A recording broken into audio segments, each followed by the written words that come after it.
বাংলা ছোট গল্প হাসান আজিজুল হকের আমৃত্য আজীবন গল্পটির ঘটনা বিন্যাস তুলে ধরা হলো। আমৃত্য আজীবন গল্পটি কৃষক পরিবারের জীবন সংগ্রাম ও দারিদ্র্যকে কেন্দ্র করে গড়ে উঠেছে। করম আলী এ গল্পের প্রধান চরিত্র। বাংলাদেশের দক্ষিণাঞ্চলের স্থানিক পটভূমিতে নির্মিত আমৃত্য আজীবন গল্পটির কেন্দ্রবিন্দু করম আলী ও তার পরিবার। বংশ পরম্পরায় কৃষিজীবী ও পরিবারের নিজস্ব চাষাবাদের জমি অল্প।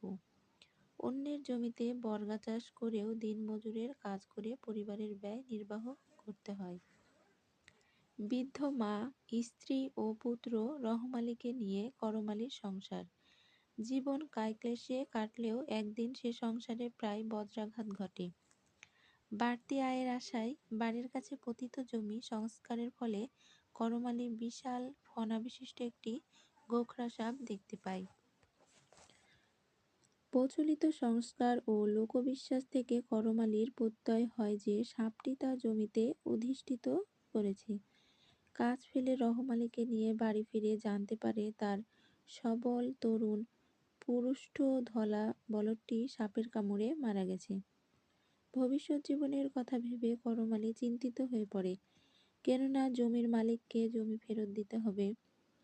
মালিককে বুঝিয়ে 1 সপ্তাহ সময় নিলেও সে সংকট থেকে পরিত্রাণের উপায় খুঁজে পায় না, বরং ভাবে ধলা বলদটির পরিবর্তে যদি রহম আলীর মৃত্যু হতো তাও বরং মেনে নেওয়া যেত। এমত অবস্থায় রহম আলী ও তার মা করম আলীকে ধলা বলদের পরিবর্তে পর্যায়ক্রমে নাঙল টানার প্রস্তাব দেয়। এমন প্রস্তাবে করম আলী বিস্মিত হয়। পতিত জমিতে আবার গোখরাটি দেখতে পায় করম আলী। সাপটিকে মারতে নেমে সে ফণা তুলে হিস হিস শব্দ করে অদৃশ্য হয়ে যায়। এ খবর গ্রামে ছড়িয়ে পড়লে গ্রামবাসী মিলিত হয় সর্প নিধনে চলে যায়, কিন্তু তারা সফল হতে পারে না, বরং সাদেক নামের এক কিশোর সাপের কামড়ে মারা যায়।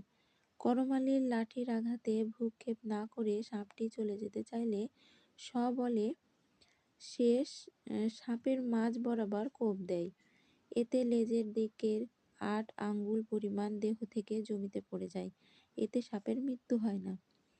অনন্য উপায় করম আলী তার পতিত জমিটাকে বন্ধক রেখে বাড়ি ফেরার সময় প্রবল বৃষ্টিতে ভিজে যায় এবং বাড়ির কাছাকাছি পৌঁছাতে বজ্রাঘাতে মৃত্যুবরণ করে।